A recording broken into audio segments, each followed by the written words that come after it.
And the yeast consuming the sugar causes it to give off CO2, which makes the bread rise. Okay, when you add yeast to grape must or grape juice, what happens is the yeast consumes the natural grape sugar, gives off CO2, which makes the lid float up and down. Okay, because it just builds a foam cap like a root beer. And you can either pump it down by having it circulate all the stuff and mix everything up again, or you can punch it down, take the lid off and punch it down. We like the closed lid system because it keeps your wine free from airborne yeast or bacteria. Okay, now, who cares if you get CO2 when you add yeast to grape juice? Well, nobody cares about CO2, but the byproduct is alcohol. And that's what the amount of yeast, the type of yeast, all that controls what type of wine you end up with. So if you have a yeast that goes and goes and goes and goes and goes until the alcohol content's about 17%, then the alcohol content kills the remaining yeast. Stops the fermentation. Kind of like the raccoons. That's it, exactly. So what you're doing is when the difference between a dry wine and a sweet wine, the fermentation process is stopped before all the natural grape sugar has been consumed by the yeast. And in a dry wine, what you've done is you've allowed that yeast to consume all the natural grape sugar, so what you have left is unsweetened grape juice with a kick.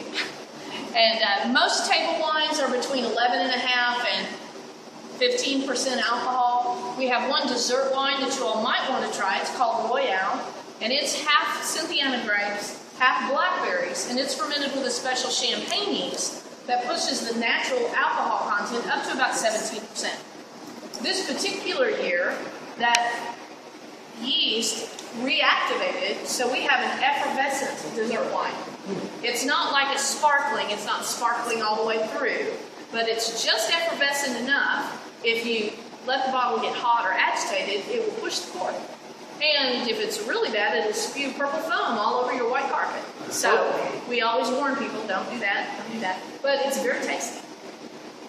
Okay. I have a question for you. Yes. So there's a couple things here. Like, we are associated with thousands and thousands of leaders all across the nation.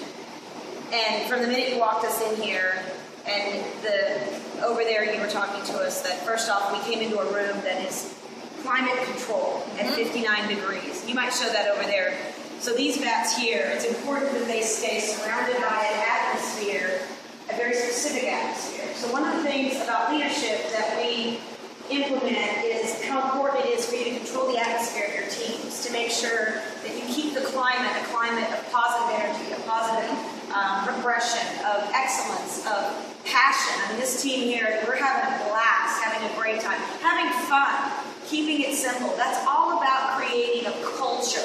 Just like you create atmosphere or climate control, we create culture that cultivates leaders. And there's no leader that comes off the vine perfect.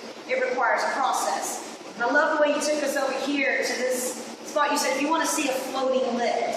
And inside here, basically the grapes are in here, and there's a lid. And based upon what's happening with the grapes, the lid can go up and down. And basically, she said why they like the lid process is because the lid protects the grapes from outside contaminants coming in.